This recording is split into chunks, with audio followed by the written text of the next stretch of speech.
पटना से शुरू हुई सीबीआई की जांच अब जोधपुर पहुंच चुकी है। मैं बात कर रहा हूं नीट 2024 में हुई अनियमितताओं की।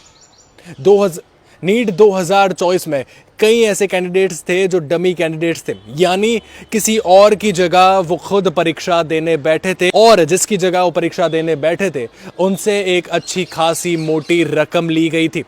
सीबीआई की जब जांच चल रही थी, कुछ गिरोह पकड़े गए। उस गिरोह की जांच में जो है इस बात का खुलासा हुआ है, जिसके चलते अब जोधपुर के डॉक्टर सर्वपल्ली राधाकृष्णन राजस्थान आयुर्वेदिक विश्वविद्यालय में सीबीआई लगभग पिछले 2-3 दिनों से जांच कर रही है। सेकेंड और थर्ड ईयर के लगभग 10 से 12 विद्यार्थियों के फोटो, हस्ताक्षर और उनके अदर डॉक्यूमेंट्स जो है वो जांचे जा रहे हैं। देखना ये होगा कि अब इसमें कौन सी नई बात, कौन सा नया खुलासा जो है खुलकर सामने आएगा।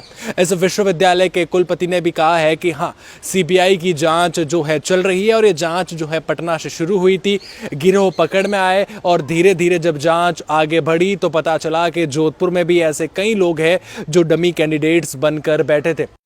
बच्चे लोग देख के अपने बोले नीट 2024 में जो पूरा कांड हुआ था पूरे देश में और काफी सुप्रीम कोर्ट तक भी गई थी बात, और उसके बाद ये हुआ था कि जो लोग इन्वॉल्व है उनका कैंसिल करते हुए बाकी सब लोगों का जो है किया गया था।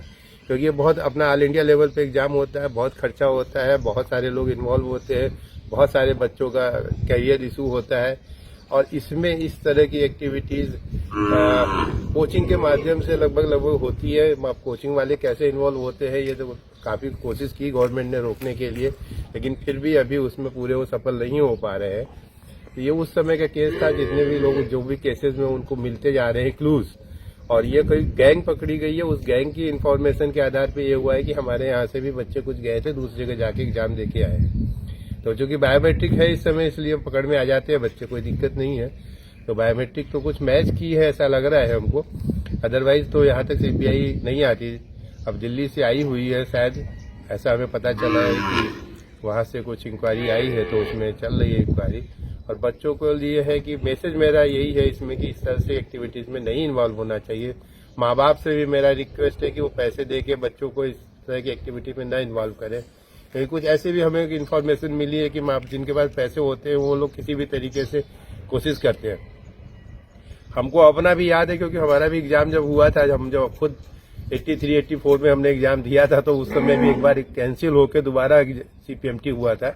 उस समय भी पेपर लीक हो गया था और ये पैसे देके ही लीक कराने की परंपरा शुरू से चली आ रही है। तो इस तरह की एक्टिविटी में होता है क्या कि बहुत सारे जो पढ़ने वाले बच्चे होते हैं उनका बहुत नुकसान हो जाता है, क्योंकि मेरे दूसरे बच्चों की हाई चली जाती है और वो नहीं हो पाते हैं तो वो बहुत डिमोरलाइज हो जाते हैं। और आज जो मेन स्ट्रेस बच्चों के अंदर है वो यही है।